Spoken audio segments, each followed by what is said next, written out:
chapter 18. David organized his forces. He appointed captains of thousands and captains of hundreds. Then David deployed his troops, a third under Joab, a third under Abishai, son of Zeruiah, Joab's brother, and a third under Ittai, the Gittite. The king then announced, "I'm marching with you." They said, "No, you mustn't march with us. If we're forced to retreat, the enemy won't give it a second thought. And if half of us die, they won't do so either.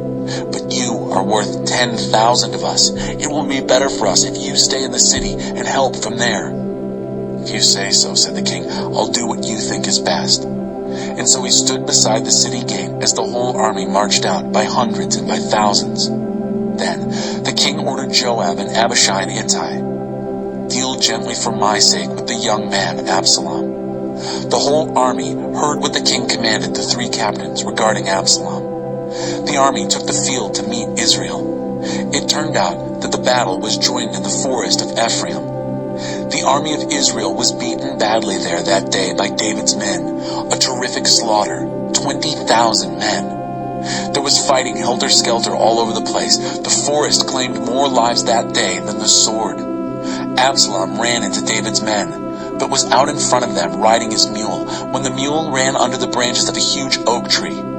Absalom's head was caught in the oak and he was left dangling between heaven and earth, the mule running right out from under him. A solitary soldier saw him and reported to Joab, "I just saw Absalom hanging from an oak tree." Joab said to the man who told him, "If you saw him, why didn't you kill him then and there? I'd have rewarded you with 10 pieces of silver and a fancy belt."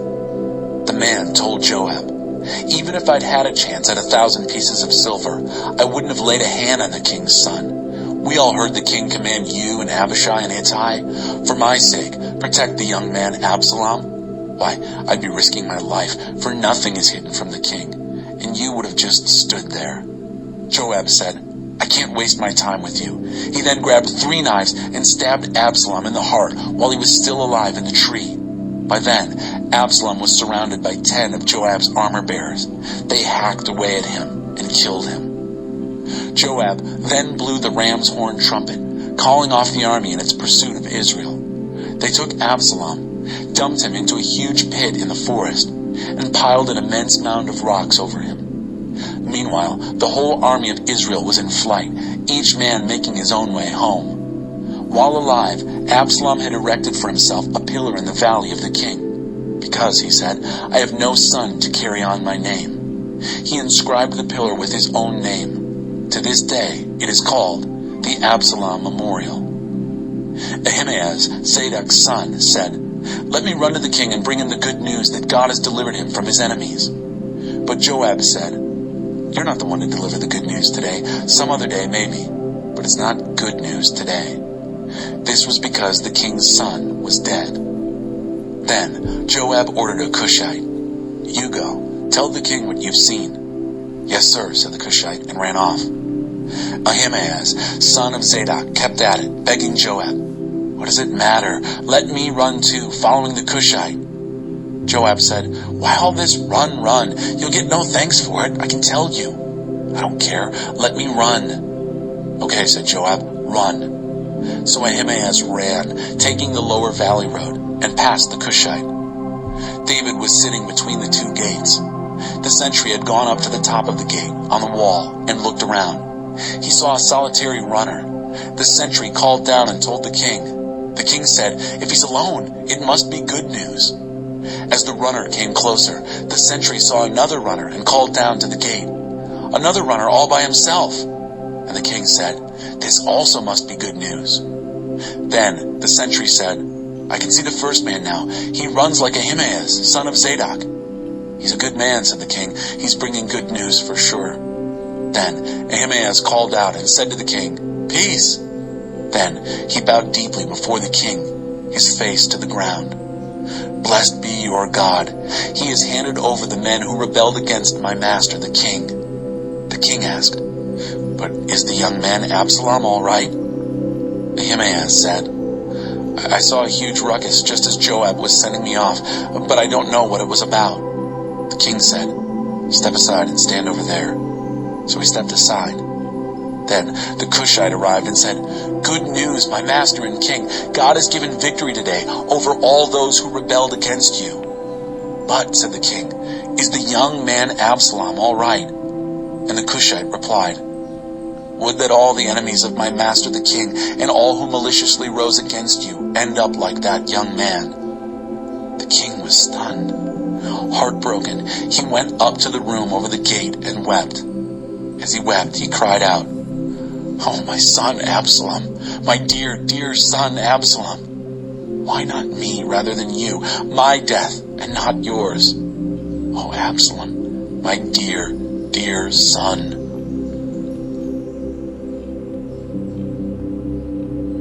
Chapter 19. David's grief for Absalom.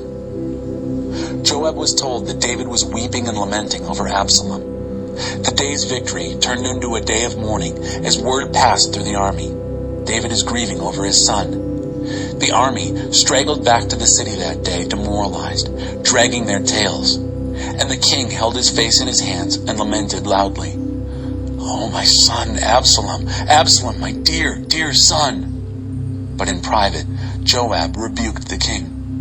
"Now you've done it, knocked the wind out of your loyal servants who have just saved your life, to say nothing of the lives of your sons and daughters, wives and concubines. What is this, loving those who hate you and hating those who love you?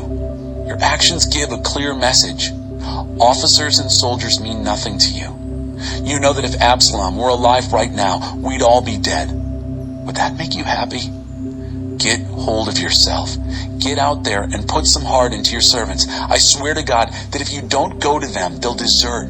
Not a soldier will be left here by nightfall, and that will be the worst thing that has happened yet." So the king came out and took his place at the city gate.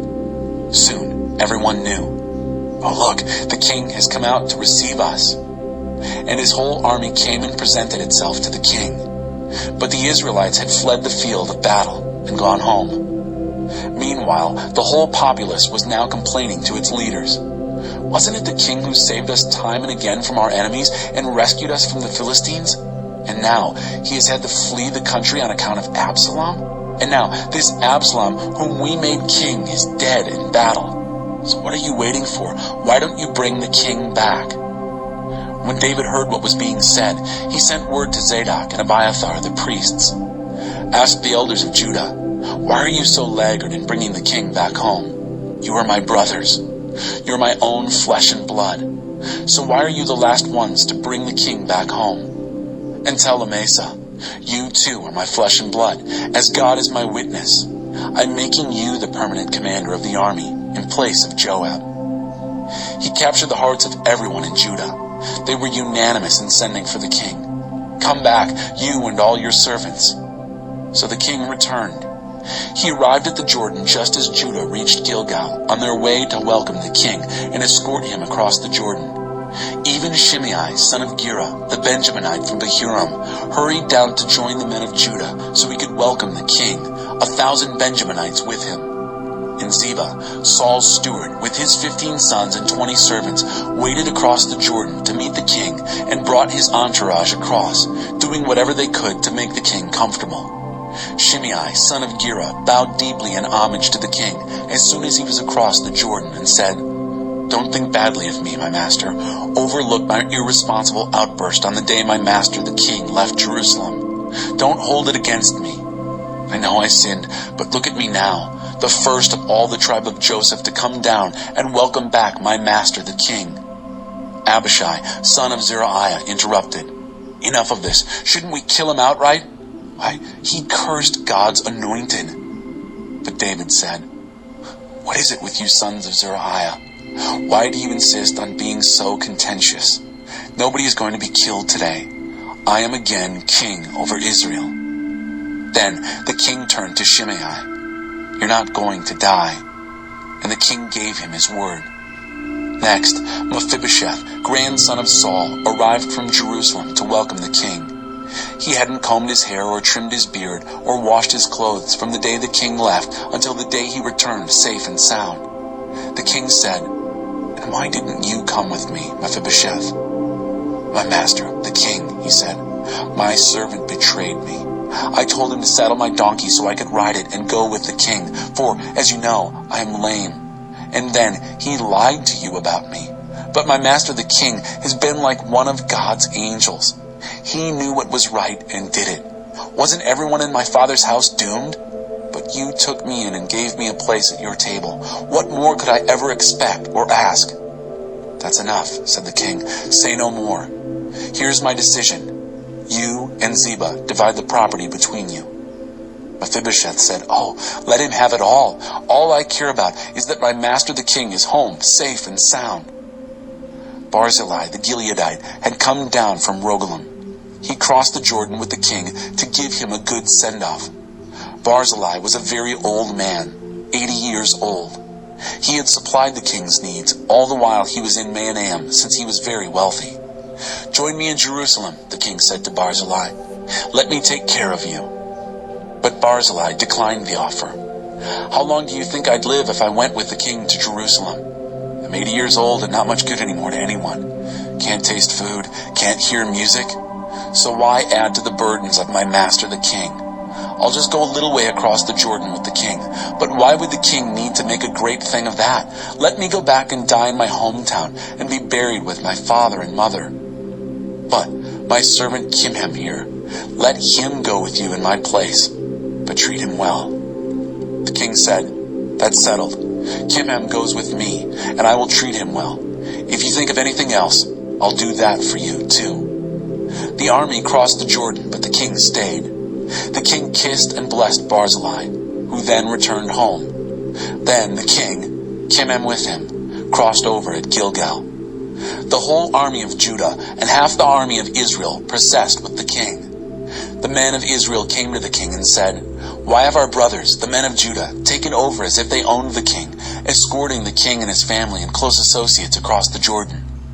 The men of Judah retorted, Because the king is related to us, that's why. But why make a scene? You don't see us getting treated special because of it, do you? The men of Israel shot back, We have 10 shares in the king to your 1. Besides, we're the firstborn, so why are we having to play second fiddle? It was our idea to bring him back. But the men of Judah took a harder line than the men of Israel. Chapter 20.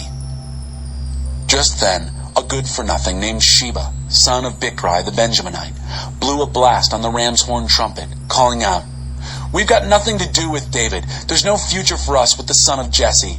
Let's get out of here, Israel. Head for your tents.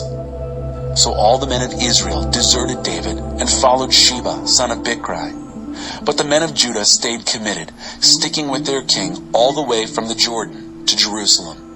When David arrived home in Jerusalem, the king took the 10 concubines he had left to watch the palace and placed them in seclusion, under guard. He provided for their needs, but didn't visit them. They were virtual prisoners until they died, widows as long as they lived. The king ordered Amasa, Muster the men of Judah for me in 3 days, then report in. Amasa went to carry out his orders, but he was late reporting back. So David told Abishai, Sheba, son of Bichri, is going to hurt us even worse than Absalom did. Take your master's servants and hunt him down before he gets holed up in some fortress city where we can't get to him. So under Abishai's command, all the best men, Joab's men and the Kerethites and Pelethites, left Jerusalem to hunt down Sheba, son of Bichri. They were near the boulder at Gibeon when Amasa came their way. Joab was wearing a tunic with a sheathed sword strapped on his waist, but the sword slipped out and fell to the ground. Joab greeted Amasa, How are you, brother? And took Amasa's beard in his right hand as if to kiss him. Amasa didn't notice the sword in Joab's other hand. Joab stuck him in the belly and his guts spilled to the ground. A second blow wasn't needed. He was dead. Then Joab and his brother Abishai continued to chase Sheba, son of Bichri. One of Joab's soldiers took up his post over the body and called out, Everyone who sides with Joab and supports David, follow Joab. Amasa was lying in a pool of blood in the middle of the road. The man realized that the whole army was going to stop and take a look, so he pulled Amasa's corpse off the road into the field and threw a blanket over him so he wouldn't collect spectators. As soon as he'd gotten him off the road, the traffic flowed normally, following Joab in the chase after Sheba, son of Bichri. Sheba passed through all the tribes of Israel as far as Abel-Beth-Maachah. All the Bichrites clustered and followed him into the city. Joab's army arrived and laid siege to Sheba in Abel-Beth-Maachah. They built a siege ramp up against the city's fortification. The plan was to knock down the wall. But a shrewd woman called out from the city, "Listen, everybody, please tell Joab to come close so I can talk to him." When he had come, the woman said, "Are you Joab?" He said, "I am." Then she said, "Listen to what I have to say." He said, "I'm listening." There's an old saying in these parts, if it's answers you want, come to Abel and get it straight. We're a peaceful people here and reliable. And here you are, trying to tear down one of Israel's mother cities. Why would you want to mess with God's legacy like that? Joab protested. "Believe me, you've got it all wrong. I'm not here to hurt anyone or destroy anything, not on your life, but a man from the hill country of Ephraim, Sheba, son of Bichri by name, revolted against King David. Hand him over, him only, and we'll get out of here." The woman told Joab, "Sounds good. His head will be tossed to you from the wall." The woman presented her strategy to the whole city, and they did it. They cut off the head of Sheba, son of Bichri, and tossed it down to Joab.